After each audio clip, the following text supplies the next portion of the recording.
விளையாட்டுத்துறை அமைச்சரின் கவனத்திற்கு கௌரவ சுனில் குமார கமகே அவர்களிடம் சொல்ல வேண்டிய ஒரு தேவை என்னவென்றால், மட்டக்களப்பில் கபடி அந்த சம்மேளனம் காணப்படுகின்றது. இதில் எல் தனுஷன் என்று சொல்லப்படுகின்றவர் ஒரு தேசிய வீரனாக மட்டுமல்லாமல் ஒரு சர்வதேச ஒரு புகழை ஈட்டித் தருகின்ற வீரனாகவும் காணப்படுகின்றார். இவருடைய விளையாட்டு திறமை காரணமாக பல பாகிஸ்தான், இந்தியா, தென்கொரியா, சீனா மற்றும் பல நாடுகளுக்கு சென்று பல பதக்கங்களை பெற்று தந்தவர். ஆனால் இந்த முறை ஒரு மலேசியாவுக்கு செல்லுகின்ற ஒரு சுற்றுப்பயணத்தின் போது அவர் புறக்கணிக்கப்பட்டிருக்கின்றார். முழு இலங்கை ரீதியாக அவருடைய அந்த கபடி விளையாட்டு என்பது கிட்டத்தட்ட 2ஆம் இடத்தில் இருந்தும் கூட அந்த நேர்முக தேர்வில் இருந்தவர்கள் அவருடைய திறமையை கவனத்தில் கொள்ளவில்லை என்று சொல்வதோடு மட்டுமல்லாமல் இன்னும் ஒரு விடயத்தை சொல்ல விரும்புகின்றேன்.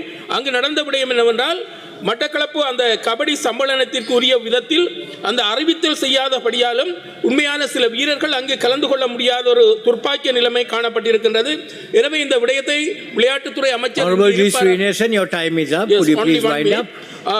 விளையாட்டுத்துறை அமைச்சர் இந்த விடயத்தை கவனத்தில் கொள்ளுமாறு கேட்டுக்கொள்கின்றேன். இதை விடவும் நான் சொல்லக்கூடிய ஒரே ஒரு விடயத்தை சொல்லி முடிக்கின்றேன். இந்த யானை தொல்லை என்பது மட்டக்களப்பில் மிகவும் பயங்கரமாக இருக்கின்றது. ஏற்கனவே சொன்னது போன்று அங்கு அலுவலகங்களை அதிகரிக்க வேண்டியதும் பணியாட்களின் தொகையை அதிகரிக்க வேண்டிய தேவையும் இருக்கின்றபடியால் இந்த விடயத்தை கருத்தில் கொள்வதோடு இந்த மீன்பிடி விடயத்திலும் கூட இந்த மெஷின் பவர், மேன் பவர் என்ற 2 விடயங்கள் பிரச்சனையாக இருக்கின்றது. சில இடங்களில் மனித வலு குறைவான இடங்களில் அவர்கள் உளவியந்திரம் மூலமாக அந்த கரைவலைகளை இழுப்பதற்கு பயன்படுத்தலாமா என்ற கேள்விகளை கேட்கின்றார்கள்.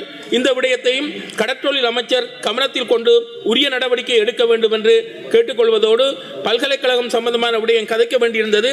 ஆனால் நேரம் கழிந்து கொண்டிருக்கின்றபடியால் அங்கிருக்கின்ற நியமனங்கள் பற்றியதும் அங்கிருக்கின்ற பீடாதிபதிகள் பற்றியதுமான சில விடயங்களை அங்கிருக்கின்ற ஆசிரியர் சங்கம் குறிப்பிட்டிருந்தது.